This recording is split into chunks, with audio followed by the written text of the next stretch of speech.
Helix Stadium, it's finally here. You are going to see so many videos and so many comments focusing on the tone. In my opinion, the tone is there. The tone has been there since the Helix came out. There's a reason why direct rigs and amp modelers are used by touring acts all over the world now. This brings me to the point of what people are missing with the Helix Stadium. Line 6 could have easily just made the new Helix 10 years later and said, it sounds better, here's why, and that could have been the end of it. But they didn't do that. Instead, they did two really important things that were the right step to take with making a new amp modeler and direct rig. First of all, they made it faster and easier to get to the tones that you are hearing in your head. They added the touchscreen, they added more DSP, they added that focus view lens. I've really enjoyed using that. That clip feature is really, really helpful, especially once you can import your own guitar tones. So I can record this PRS, I can import me playing, and I can scroll through and listen to how they sound with my exact guitar. That's going to be so helpful to getting you to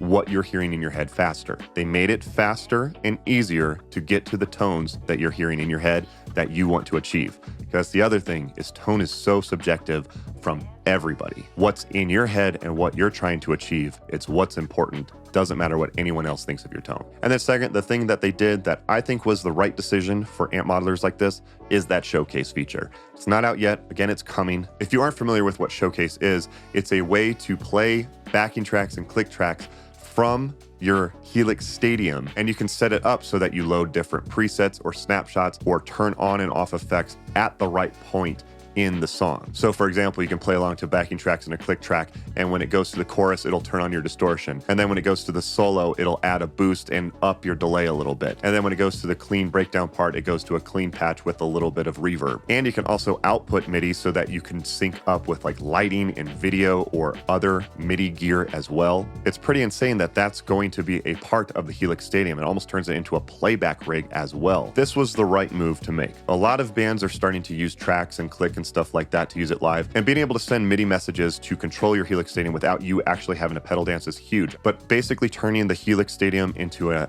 multi-effect processor, amp modeler, and now a playback and MIDI rig, that was the right decision to make. The tone was there, the bar is already set high, you can get great usable tones out of the Helix and the HX Stomp still. There's only so much better these things can get. So making it easier to get to the tones that you're hearing in your head and adding the feature of basically turning this into a playback and MIDI rig, that was the right decision to make.